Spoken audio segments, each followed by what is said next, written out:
कहाँ रह गई ये चंदा? अब तक तो इसे आ जाना चाहिए था। पुनीत ने अपनी घड़ी में टाइम देखा तो 9 बज चुके थे और उसने जैसे ही पीछे पलटकर देखा, चंदा खड़ी मुस्कुरा रही थी। बदमाश, डरा दिया ना हमका। देखो हम तुम्हारे लिए क्या लाए हैं। ऐसा कहकर उसने अपनी जेब से एक डिबिया निकाली।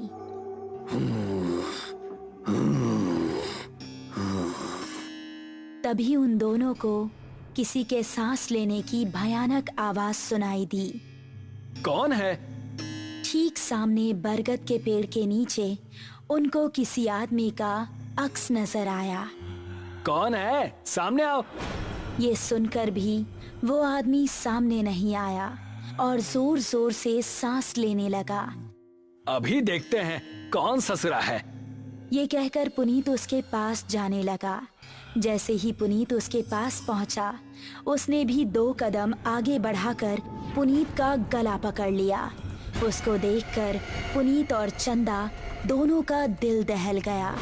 उस आदमी की गर्दन कटी हुई थी और थोड़ी सी खाल में अटकी लटक रही थी। चंदा चिल्लाई और गांव की तरफ ऐसी भागी कि उसने पलटकर नहीं देखा। गांव पहुंची तो उस टाइम पुनीत के पिता घर के बाहर थे। अरे चंदा बिटिया, इतनी डरी हुई काहे लग रही हो? वो पुनीत। चंदा ने हाफते हुए उनको पूरी कहानी सुनाई। पुनीत के पिता ने अपने साथ कुछ आदमियों को लिया और चंदा उन सभी को लेकर उसी जगह पर पहुंच गई। यही जगह थी वो जहां उसने पुनीत को पकड़ा था।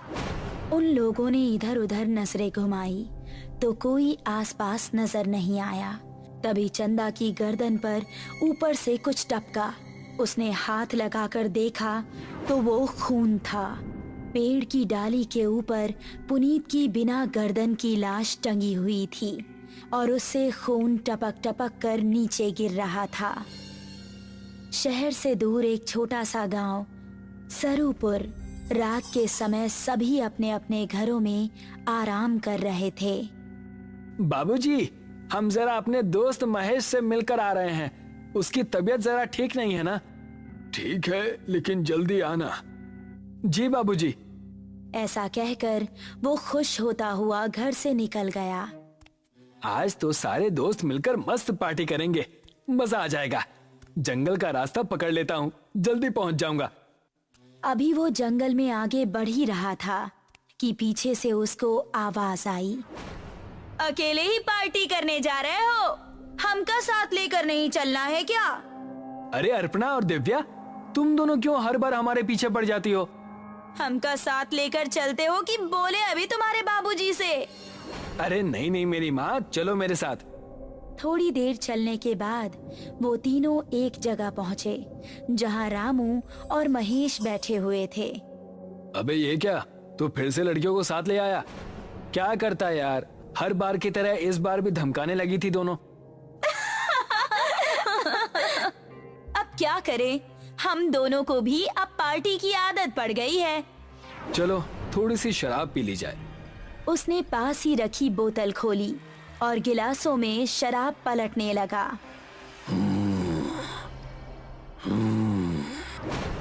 तभी उनको किसी के सांस लेने की आवाज सुनाई दी। उन्होंने देखा तो पांचों के रोंगटे खड़े हो गए। सामने से कठमुंडू चलता हुआ आ रहा था। उन्होंने कदम बढ़ाए ही थे कि तभी कठमुंडू ने दिव्या को पीछे से पकड़ लिया। उसने दिव्या को इतनी जोर से कसा कि उसके मुंह से खून निकल गया। बाकी चारों अब बेहद डर गए और वहां से भाग निकले। दिव्या उसकी पकड़ में फंसी दर्द से कराह रही थी।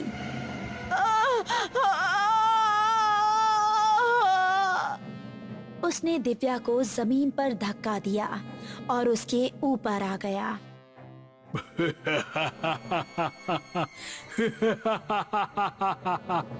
उसने दिव्या के सीने में हाथ डाला और उसके सीने से खून की धारा निकल पड़ी।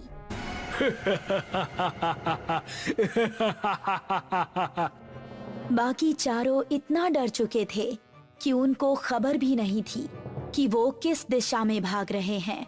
वो काफी देर तक भागते रहे। अब अपर्णा की हालत खराब हो चुकी थी। वो आ जाएगा, रुकने का समय नहीं है। ऐसे कब तक भागते रहेंगे? हम जा कहाँ रहे हैं, कोई बताएगा? हम रास्ता भूल चुके हैं, हमें नहीं पता कि गांव किस तरफ है। क्या कह रहे हो तुम? फिर तो हम सबका बचना नामुमकिन है। तभी पेड़ के ऊपर से एक हाथ आया और उसने महेश का गला पकड़ लिया। ये हाथ कठमुंडू का ही था। राकेश ने महेश का पैर पकड़कर उसे बचाना चाहा, लेकिन कठमुंडू ने उसको पूरी तरह से ऊपर खींच लिया और वो तीनों चिल्लाते हुए वहाँ से भाग निकले। वो देखो, सामने वो घर, उसके अंदर चलते हैं। वो तीनों एक घर के अंदर घुस गए और राकेश ने जल्दी से दरवाजा बंद कर दिया। तभी कोई जोर जोर से दरवाजा पीटने लगा। तीनों का शरीर इस समय बुरी तरह से कांप रहा था। दरवाजे की धम धम उनके दिल को दहला रही थी।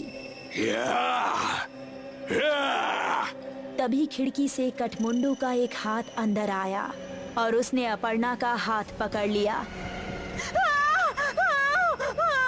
बचाओ! अगर ये यहाँ है तो दरवाजे पर कौन है? राकेश ने दरवाजा खोला तो सामने गांव के बिरजू काका थे। बिरजू काका जल्दी से अंदर आए। उन्होंने कठमुंडू का हाथ पकड़ा और छुड़ाने लगे। कठमुंडू उनके छूते ही चीखने लगा।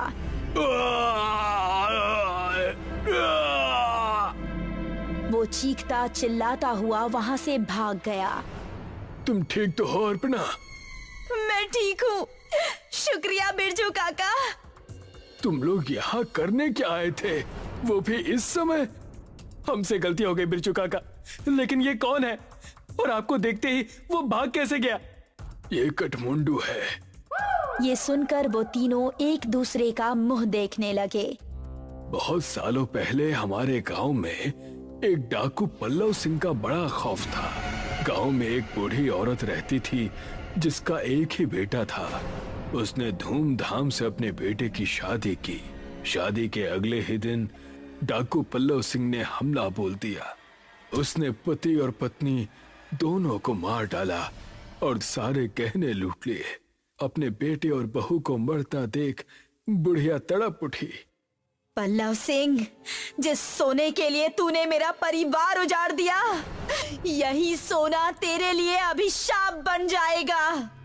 तू कभी नहीं मरेगा, सिर्फ भटकता रहेगा और इस सोने से हमेशा दूर भागेगा। ये सुनते ही पल्लव सिंह हंसता हुआ वहां से चला गया। कुछ दिन बाद पल्लव सिंह के ही एक आदमी ने उस पर हमला कर दिया।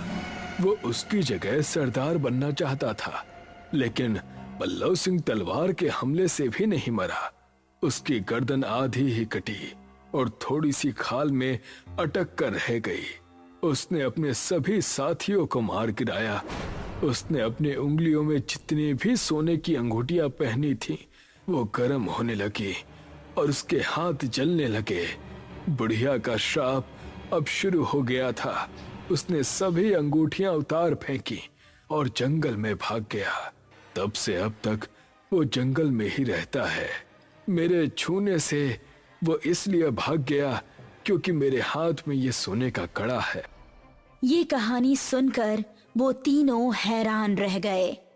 चलो यहाँ से निकलो, वो फिर से आ सकता है। बिरजू काका को रास्ता पता था, इसलिए वो तीनों उनके पीछे पीछे जा रहे थे। जब वो जंगल की सरहद पर आ पहुंचे थे, तभी कठमुंडू वहां आ गया। उसने अपर्णा का पैर पकड़ लिया।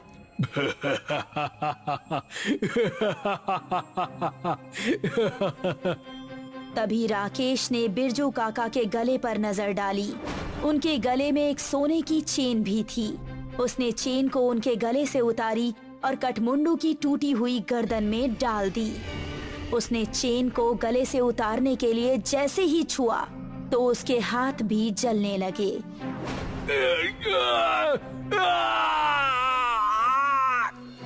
वो वहां से भाग निकला।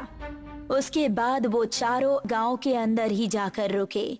जब उनको देख गांव वाले इकट्ठा हुए तो उन्होंने सबको अपने साथ बीती हुई घटना सुनाई। वो दिन था और आज का दिन है। गांव के सभी लोग हमेशा अपने साथ सोने की कोई ना कोई चीज जरूर रखते हैं और अभी भी उनको जंगल में कहीं ना कहीं कठमुंडू नजर आता ही रहता है।